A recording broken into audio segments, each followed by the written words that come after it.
Hi everyone, my name is Rachel Chilson, as you can see, and to the left you can see there's a picture of me. So the career that I chose to look into is marriage and family counseling.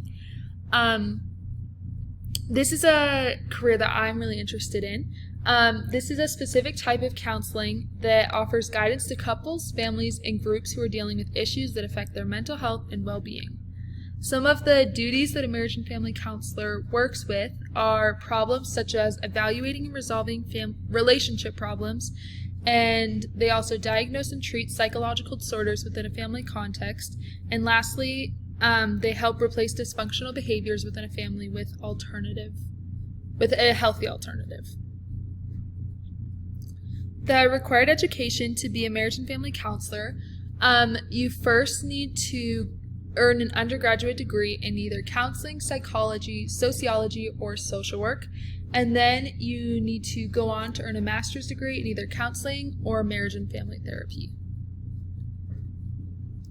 The relation of my education to the 4-year plan, becoming a marriage and family counselor relates to my personal 4-year plan because I'm planning on finishing my undergraduate here at BYU Idaho, and then I'm going to go to a graduate school to get my master's degree in psychology so that I will be able to be a practicing counselor. This career fits exactly into my 4-year plan because it requires the same amount of schooling and work that I was already planning on completing. I have chosen to major in psychology specifically health psychology, because I've always really enjoyed psychology, and it's been something that's always interested me since the time that I took my first psychology class my sophomore year of high school. Ever since, I've been so infatuated with how the brain works and why individuals act the way they do. I also really enjoy being able to help those around me, and I feel so fulfilled when I can lighten someone else's burden in their lives and make something easier for them.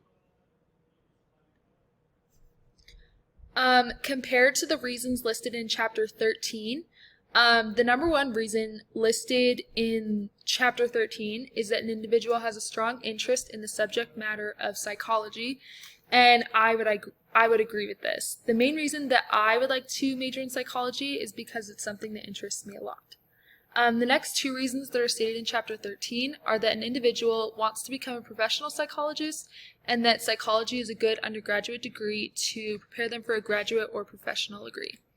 Both of those reasons apply to me as well because I do want to become a professional practicing psychologist, and having an undergraduate in psychology would also be very beneficial to prepare me for a graduate degree.